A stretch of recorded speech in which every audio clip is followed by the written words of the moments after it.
29절에서 32절 말씀 한 절씩 교독합니다. 제가 먼저 29절 말씀부터 받들어 읽습니다. 베드로와 사도들이 대답하여 이르시되 사람보다 하나님께 순종하는 것이 마땅하니라.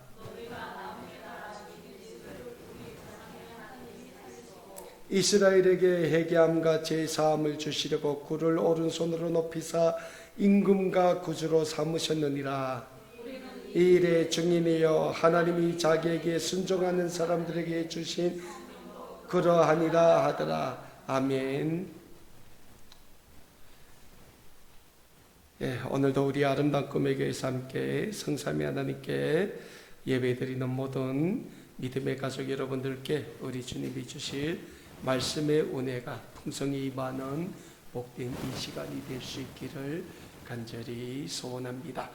우리는 지금 신약성경 사도행전의 말씀으로 올 한 해 우리가 이루어야 하는 영적인 회복과 영적인 성장은 어떤 영적인 회복과 영적인 성장이 되어야 하는가에 대하여 말씀을 통하여 배우고 있습니다.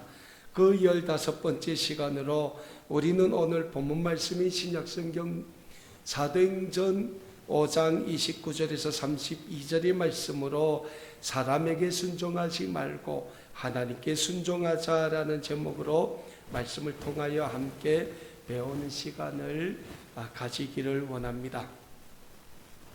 사랑하는 여러분, 오늘 우리가 받은 본문 말씀인 사도행전 5장 29절에서 32절의 말씀은 지난 시간 우리가 배운 사도행전 5장 12절에서 16절에 이어지는 말씀의 한 부분이라고 할 수 있습니다.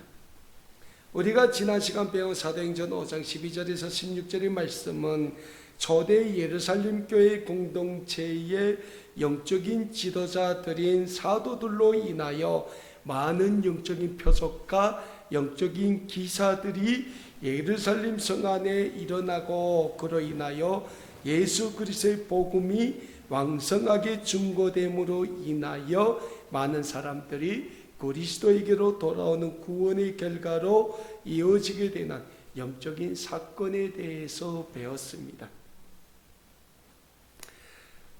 이렇게 예루살렘 성 안에서 예수 그리스도의 복음이 왕성하게 증거되고 많은 사람들이 복음을 믿고 그리스도에게로 돌아오는 구원의 결과가 지속적으로 나타나자 이러한 구원의 형상을 굉장히 못마땅하게 지켜보는 사람들이 있었습니다. 그들이 누구일까요? 그 사람들은 다름 아닌 유대인의 종교 지도자들과 유대인의 전통 종교 세력이었던 사두개파와 바리새파의 사람들이었습니다.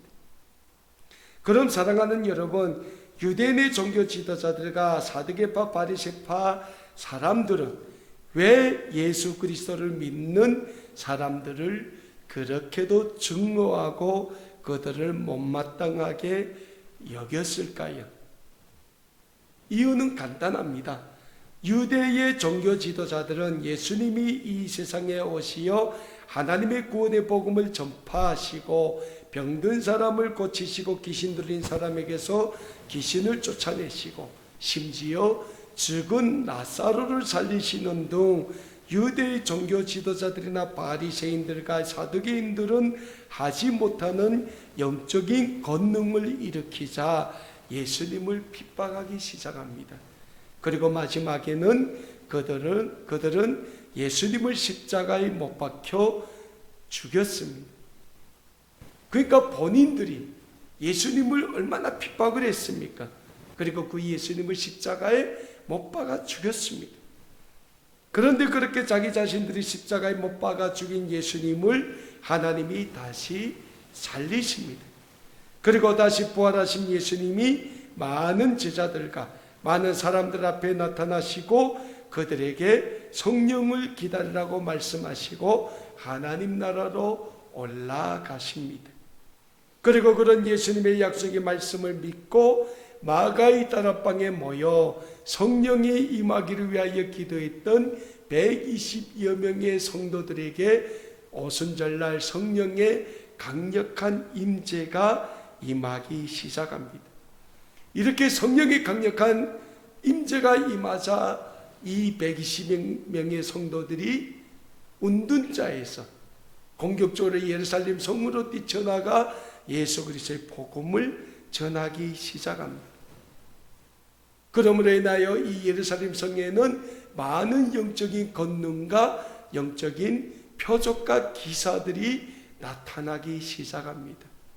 우리가 사도행전의 말씀을 통해 배웠지만은 베드로 사도의 설교 한 명에 몇 명이 그리스도에게로 돌아옵니까? 3,000명이 되는 사람들이 그리스도에게로 돌아오는 그러한 구원의 역사가 일어나기 시작합니다. 이러한 모습들을 지켜보고 있던 유대인의 종교 지도자들, 그리고 유대인의 전통 계파라고 불렸던 사두개인들과 바리새인들은 미쳐버리는 겁니다. 환장하는 거예요. 왜? 그리스도의 복음이 왕성하게 전파되고 기적과 표적이 일어나기 시작하니까 이 유대 종교 지도자들이 받아야 됐던 칭송과 존경은 한순간에 사라지고 자기를 따르던 많은 유대인들이 어디로 갑니까? 그리스도인들에게로 돌아가는 거예요. 그래서 유대인의 종교 지도자들은 예루살렘 성전 밖에 솔로몬 냉각에서 복음을 전하던 베드로 사도와 요한 사도를 체포해서 다시는 그리스도의 이름으로 표적과 기사도 행하지 말고 복음도 전하지 말라고 협박하고 풀어주지 않습니까? 그러나 사랑하는 여러분, 그리스도의 복음은 누가 전파라고 해서 전하고 누가 전하지 말라고 해서 전하지 않는 그런 복음이 아니라는 사실입니다. 왜서입니까? 복음에는 하나님의 강력한 의의가 나타나기 때문입니다. 그래서 신약성경 로마서 1장 17절에서는 복음에 대하여 우리에게 이런 말씀을 주고 있습니다. 복음에는 하나님의 의의가 나타나서 믿음으로 믿음에 이르게 하나니 기록된 바 오직 의의는 믿음으로 말미암아 살리라 함과 같으니라 라고 로마서 1장 17절에서는 우리에게 말씀하고 있습니다. 그렇습니다. 예수 그리스도의 복음에는 하나님의 의의가 나타나 그 복음을 듣는 순간 예수 그리스도에 대한 강한 믿음으로 말미암아 우리 모두는 하나님의 구원의 백성이 되는 줄 믿으시길 바랍니다. 그리고 이것이 복음이 우리에게 주는 강력한 영적인 힘이 되는 겁니다. 그래서 사랑하는 여러분, 이 세상에 예수 그리스도의 복음이 선포되기 시작하면서 많은 그리스도인들은 예수 그리스도의 복음에 순종하는 삶을 이 세상에서 누렸던 그 어떤 기쁨과 즐거움보다 더 귀중히 여겼다는 사실입니다. 그렇다면 많은 그리스도인들이 복음을 귀중히 여겼는가라고 할 때 그들은 복음을 위해서는 자신의 생명도 아낌없이 복음 앞에 내놓았다는 사실입니다. 우리가 잘 알고 있는 것처럼 이 세상에 초대교회가 세워질 당시 얼마나 기독교에 대한 박해가 심했습니까? 당시는 로마가 전 세계를 통치할 시대가 아닙니까? 그리고 로마는 당시 황제를 태양의 신으로 숭배했던 국가입니다. 그런 로마가 자신들의 황제가 아닌 저 팔레스타인 지역에서 살았던 예수라는 사람을 숭배하는 세력이 나타나기 시작하면서 그 예수의 세력이 로마에까지 침투하자 기독교에 대한 대대적인 탄압을 진행했다는 역사적 사실을 우리는 잘 알고 있습니다. 그래서 로마의 황제인 네로 황제 때는 이 기독교인들을 탄압하기 위해서 어떻게 했습니까? 로마 시내에 화재까지 일으켰지 않습니까? 그리고 그 화재를 일으킨 주범이 그리스도인들이라고 해가지고 수많은 기독교인들이 십자가에 못 박아 불태워 죽였어요. 그리고 콜로세움이라는 원형국장에 수많은 그리스도인들을 끌어다가 맹수에 먹이로 던져주고 검투사들의 대상으로 칼에 찔려 죽게 만들었다는 거예요. 그리고 로마의 그러한 탄압에 누가 동조했습니까? 유대인의 종교 지도자들이 동참을 했어요. 왜? 그들의 눈앞에도 이 그리스도인들은 눈에 든 가시였기 때문에. 그래서 유대인들 중에서 예수를 믿는다고 하면 누구나 다 로마 총독에게 고발해 가지고 십자가에 못 박혀 죽도록 만들었다는 거예요. 그렇다면 유대인의 종교 지도자들 왜 로마의 통치를 그렇게 싫어하면서, 유대인들이 로마의 통치를 얼마나 싫어했습니까? 그럼에도 불구하고 왜 그리스도인들은 로마의 편에 서서 핍박을 했을까?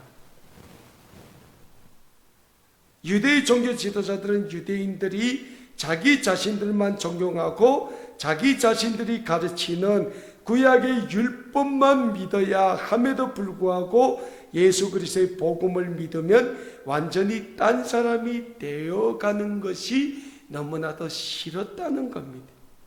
다시 말씀드려서 유대 종교 지도자들은 구약의 율법에 유대인들을 가두어 놓고 그들이 맹목적으로 하나님을 믿게 하는 동시에 종교 지도자들인 자기 자신들을 믿고 존경하고 자기 자신들에게 맹목적인 충성을 바치기를 바랬다는 겁니다. 오늘 우리가 받은 본문 말씀이 사도행전 5장 후반의 말씀을 보면 유대 종교 지도자들이 그리스도의 사도들을 어떻게 박해했는지 잘 우리에게 보여주고 있습니다. 오늘 본문 말씀이 있는 사도행전 5장 17절과 18절을 보면 이런 말씀을 기록하고 있는 것을 우리가 찾아보게 됩니다. 대제사장과 그와 함께 있는 사람, 즉 사두개인의 당파가 다 마음에 시기가 가득하여 일어나서 사도들을 잡아다가 옥에 가두었다라고 말씀하고 있습니다. 자, 사도행전 5장 17절과 18절의 말씀을 보면 유대의 종교 지도자들과 전통 유대교 전통 정파인 사두개인파 사람들이 그리스도인들을 얼마나 싫어했으면 그들의 마음의 시기가 가득해서 사도들을 잡아 감옥에 가두었다고 말씀하고 있습니다. 그만큼 유대인의 종교 지도자들은 그리스도인들을 얼마나 싫어했는지 잘 알 수 있는 말씀이라고 할 수 있습니다. 그래서 사두개파 유대인들은 유대의 종교 지도자들을 부추겨 초대 예루살렘 교회의 영적인 지도자들인 베드로 사도를 비롯한 사도들을 체포해 감옥에 가두게 합니다. 그러나 사랑하는 여러분, 예수 그리스도의 복음에는 강력한 영적인 능력이 있는데 그 능력이 뭡니까? 사람을 살리는 능력이라는 사실입니다.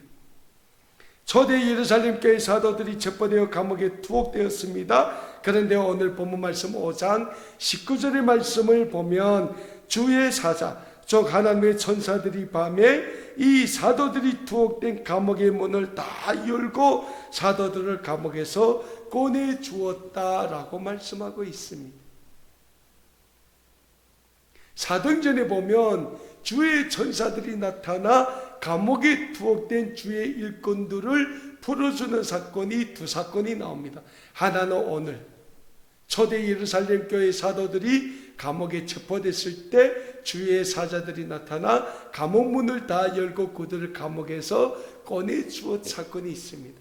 그리고 바울과 실라가 복음을 전하다가 체포되었을 때 그들이 어두운 지하 감옥에 감금되었을 때 주의 천사가 나타나 바울과 실라의 손과 발에 묶였던 차고, 그러니까 족쇄를 다 풀어주는 사건이 나타나게 됩니다. 뭡니까?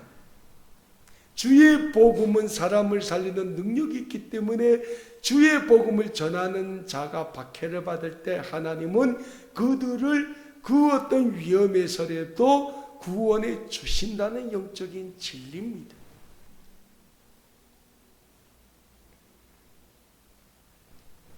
오늘 본문 말씀이 사도행전 5장 20절 보면 하나님의 천사들이 사도들에게 나타나 이런 얘기를 하죠. 너희는 예루살렘 성전에 가서 주의 복음을 백성들에게 다 말하라. 뭡니까? 그들이 주의 복음을 전하는 사명을 받았기 때문에 그들이 갇혀있던 감옥의 문을 열어주고 그들에게 천사가 뭐라고 명령합니까? 너희는 예루살렘 성전으로 돌아가서 주의 복음을 다 전해라 라고 다시 명령을 하는 겁니다. 그리고 사도행전 5장 21절을 보면 하나님이 천사들의 명령을 받은 사도들은 새벽에 예루살렘 성전에 들어가 주의 복음을 전했고 이를 모르고 있던 유대인의 대제사장과 사두개인들이 초대 예루살렘 교회 사도들을 감옥에서 잡아오라고 명령하여 사람들을 보냈으나 22절을 보면 감옥에 갔던 사람들은 사도들을 찾지 못했다라고 말씀하고 있는 겁니다. 사도행전 5장 후반의 말씀을 보면 유대인의 종교 지도자들은 분명 초대 예루살렘 교회 영적인 지도자들을 다 잡아 감옥에 가두었음에도 불구하고 감옥에 있어야 하는 사람들이 단 한 명도 감옥에 없는 것을 발견하자 굉장히 당황해하고 있었음을 우리는 말씀을 통하여 찾아보게 됩니다. 그런데 이때 예루살렘 성전을 관리하던 관리자들과 제사장들이 대제사장과 사두개파 사람들을 찾아와 그리스도인의 사도들이 예루살렘 성전에서 주의 복음을 전파하고 있다는 소식을 전해주게 됩니다. 이 소식을 듣자 결국 유대인의 종교 지도자들과 사두개인들은 초대 예루살렘 교회 사도들을 다시 감옥에 가두지는 못하고 즉시 그들을 데려와 종교재판에 회부하게 됩니다. 사도행전 5장 27절의 말씀입니다. 그들을 끌어다가 공회 앞에 세웠다라고 말씀하고 있습니다. 자, 이렇게 돼서 일단 초대 예루살렘 교회 영적인 지도자들은 종교재판에 회부하게 됩니다. 이렇게 종교재판에 회부한 후 유대인의 대제사장이 사도들에게 질문합니다. 오늘 본문 말씀이 기록되어 있는 사도행전 5장 27절 후반부터 28절의 말씀입니다. 대제사장이 물어 이르되 우리가 이 이름으로 사람을 가르치지 말라고 언급하였으되 너희가 너희 가르침을 예루살렘에 가득하게 하니 이 사람의 피를 우리에게로 돌리고자 함이로다 라고 대제사장이 이 초대 예루살렘 교회 사도들에게 질문을 합니다. 사랑하는 여러분, 유대인의 대제사장이 사도들에게 던지는 질문을 보면 그들은 예수 그리스도를 십자가에 못 박아 죽인 것을 굉장히 두려워하고 있는 것을 우리는 찾아보게 됩니다.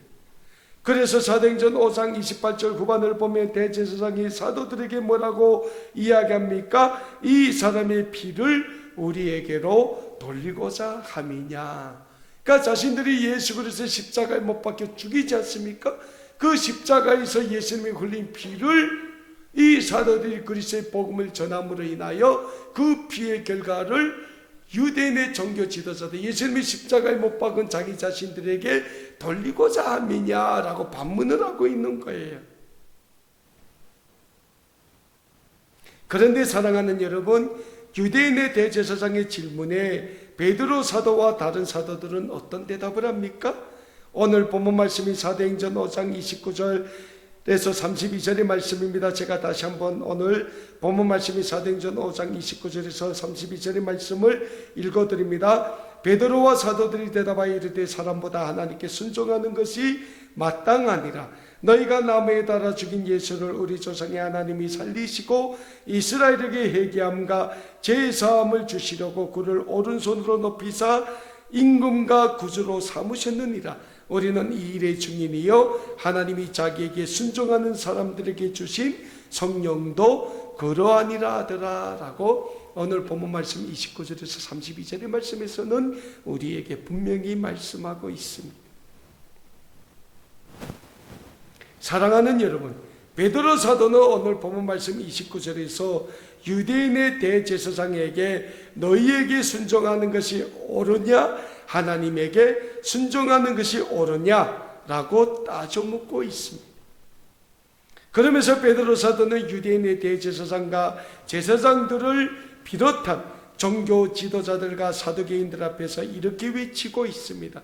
오늘 본문 30절에서 유대인의 종교 지도자들이 십자가에 못 박아 죽인 예수 그리스도를 그들이 믿는, 그러니까 유대인들이 믿는 하나님이 다시 살리셨다는 사실과 31절에서 하나님이 예수님을 다시 살리심은 유대인들에게 예수님을 십자가에 못 박아 죽인 죄에 대한 회개의 기회와 그로 인한 제사함의 기회를 주셨다고 선언하고 있습니다. 이를 위해서 32절을 보면 하나님께서 오른손으로 예수 그리스도를 높이사 그를 모든 이 세상의 임금의 구주로 삼으셨다라고 말씀하면서 자기 자신들은 이 모든 일의 증인들이라고 단호하게 선포하고 있는 겁니다. 사랑하는 여러분, 베드로 사도의 이 말씀 속에는 죄인된 우리 인류를 향하신 하나님의 구원의 사랑이 담겨져 있다고 말씀드릴 수 있습니다. 그리고 하나님의 그 구원의 사랑은 유대인뿐만 아닌 이 세상의 모든 인류를 향한 하나님의 구원의 사랑이라는 영적인 진리를 우리는 믿고자 합니다. 그리고 하나님의 그 구원의 진리를 믿을 때 우리 모두는 이 세상이 아닌 하나님에게 순종하는 순종의 삶을 살아낼 수 있다는 영적인 진리 또한 우리는 믿고자 합니다. 사랑하는 여러분, 무엇보다 하나님에게 순종하는 순종의 삶은 우리가 하나님을 절대적으로 믿을 때 우리의 삶에서 우러나오게 된다는 영적인 진리를 잊지 말아야 합니다. 그래서 우리는 늘 하나님에 대한 절대적인 믿음 안에서 살아야 합니다. 우리가 하나님에 대한 절대적인 믿음 안에서 살아간다는 것은 우리의 삶에서 늘 하나님을 바라보며 하나님을 경외하며 하나님은 늘 기쁘게 하는 삶을 살아간다는 것을 뜻하고 있습니다. 그래서 신약성경 히브리서 11장 1절에서는 우리에게 믿음은 바라는 것들의 실상이요 보이지 않는 것들의 증거니 라고 말씀하고 있으며, 히브리서 11장 6절에서는 믿음이 없이는 하나님을 기쁘시게 하지 못하나니 하나님께 나아가는 자는 반드시 그가 계신 곳과 또한 그가 자기를 사랑하는 자들에게 상 주시는 이심을 믿어야 할지니라 라고 우리에게 말씀하고 있습니다. 신약성경 히브리서 11장 1절에서 우리에게 어떤 말씀을 줍니까? 믿음은 바라는 것들의 실상이라고 말씀하고 있습니다. 여러분, 우리 사람은 이 세상을 살면서 한 생을 산다고 하죠. 이 세상을 살면서 언제나 마음에 바람이 있습니다. 그런데 히브리서 기자는 믿음이 우리가 늘 바라는 그 바람이라고 말씀하고 있어요. 우리가 바라는 것들이 실상이 믿음에서부터 나온다고 말씀하고 있습니다. 그러면서 히브리서 11장 1절 9반에서 뭐랍니까? 믿음은 보이지 않는 것들이 증거다. 보이지 않는 것들이 증거라고 말씀합니다. 사람이요, 보이는 것은 쉽게 믿습니다. 여러분, 은행 가면 보이는 게 뭐예요? 돈이에요. 사람은 돈은 보이는 거기 때문에 쉽게 돈은 믿어요. 돈의 가치를 믿어요. 왜? 돈은 보이지 않아요. 그런데 히브리서 기자는 우리에게 진정한 믿음에 대해서 뭐라고 합니까? 보이지 않는 것들의 증거라. 예? 그게 뭡니까? 하나님은 우리의 눈에 보이지 않는 분이에요. 왜? 하나님은 영적인 분이기 때문에. 우리가 믿는 성령님이 우리 눈으로 볼 수 있습니까? 못 봅니다. 성령님도 영적인 능력이기 때문에, 영적인 분이기 때문에. 그러나 그 성령님을 믿을 때 성령이 우리에게 임하면 그 성령이 우리를 통하여 이루시는 그 능력은 굉장히 강하다는 거예요.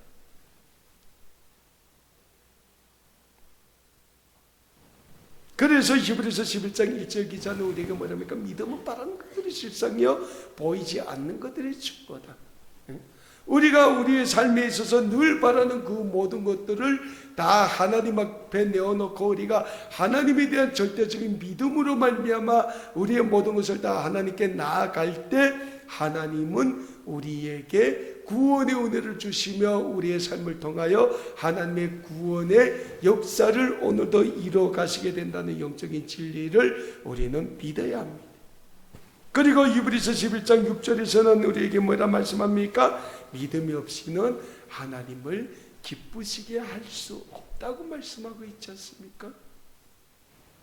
신약성경 사도행전을 보면 이 세상의 초대 그리스도의 몸된 교회들이 일어섰을 때, 세워질 때 그 초대 교회의 성도들이 어떤 믿음을 가지고 그 어려운 환경 속에서도 하나님께 나아갔습니까? 그들은 다른 게 없어요. 하나님에 대한 절대적인 믿음, 그들이 믿는 부활하신 예수 그리스도에 대한 부활의 신앙을 가지고 나갔다는 거예요. 그래서 그들은 십자가에 못 박혀 죽고 십자가에 못 박혀 불타 죽으면서도 부활하신 주님이 다시 자기 자신들을 살리실 것을 믿고 하나님께 자기 자신의 생명까지도 드렸다는 거예요. 그런데 반대로 오늘 인본주의가 가득한 이 세상을 살고 있는 우리의 삶의 현주소는 어떠합니까? 우리는 정말 히브리서 기자처럼 우리의 마음의 모든 소원을 가지고 보이지 않는 하나님 앞에 믿음으로 나아가기 위해서 노력하고 있습니까? 어쩌면 우리가 매일 이 순간을 살면서 이 세상에서 나 자신에게보다 하나님께 더 순종하면서 살아가고 있다고 하나님 앞에서 고백드릴 수 있을까요? 아마도 쉽지 않을 겁니다. 왜? 그만큼 이 세상에서 살아가는 우리의 삶이 그렇게 넉넉하지만은 않다는 거예요.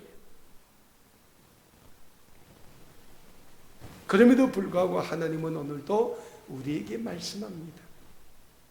우리에게 있어서 믿음의 대상은 하나님 한 분밖에 없다고 분명 말씀하고 있습니다.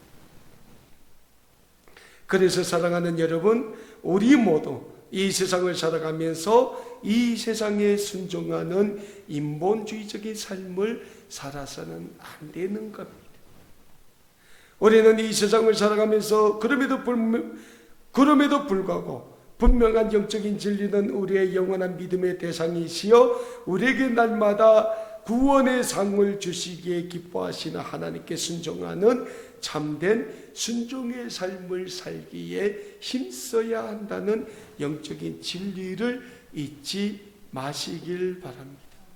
그럴 때 하나님은 우리를 통하여 오늘도 하나님의 구원의 사역을 이루어 가시게 된다는 영적인 진리를 우리는 늘 믿고 하나님의 구원의 영광을 위한 영적인 복음의 증거자의 삶을 다 사시기에 힘쓰는 우리 아름다운 꿈의 교회 모든 믿음의 가족 여러분들 다 되실 수 있기를 우리 주 예수 그리스도의 이름으로 간절히 소원합니다. 기도하겠습니다.